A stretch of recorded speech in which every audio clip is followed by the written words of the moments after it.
Hindi ko masara yung investigasyon kasi marami pa ring mga issue katulad ng sinong tumulong sa ICC, yung tungkol sa eroplano na nanatiling bukas at masalimuot. So, nais kong ipakita ang isang video na nagawa na ganito rin ang pahayag. Simulan po natin ang video na maaring mapanood ng ating mga kaibigan.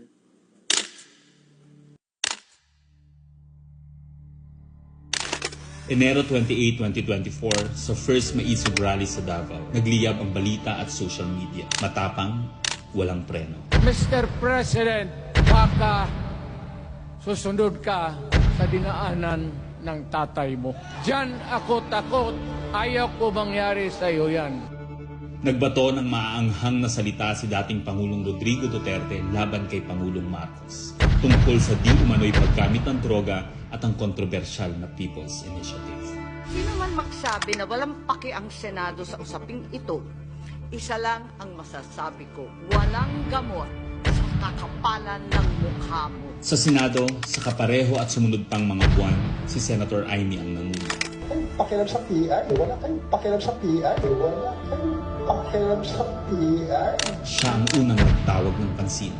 Siya ang unang nagtanong, para kanino ba talaga ang PI na yan? Marso 2024, sa kabila ng bangayan sa harap ng sambayanan, narinig natin si Pangulong Marcos. Matatag, matapang. The International Criminal Court has no jurisdiction over the Philippines as we remain to have a working judicial system and law enforcement mechanisms. Walang jurisdiksyon ang ICC sa Pilipinas. Sa sabong, nagpagpag siya ng balahibo. Ang hindi natin alam, paghupa ng alikabok ay nagsimula ng ilatag ang plano para muling sumagi sa ICC. Kaya pagtungtong ng Mayo, tahimik ngunit mabilis ang galaw. Isinumite ng DOJ ang legal brief para sa posibleng pag-aresto kay FPRRD. Isang pagtataksil na walang nakapansin. Hunyo, pumutok ang balita. Nagbitaw si VP Sara bilang DepEd Secretary. Tendered my resignation as the Secretary of Education effective July 19, 2024. Isang babae ng tapang ngunit walang nagawa dahil sa likod ang tama. Agosto, isinagawa ang unang Quadcom hearing laban kay FPRRD habang inuusig ng COA ang confidential funds ni VP.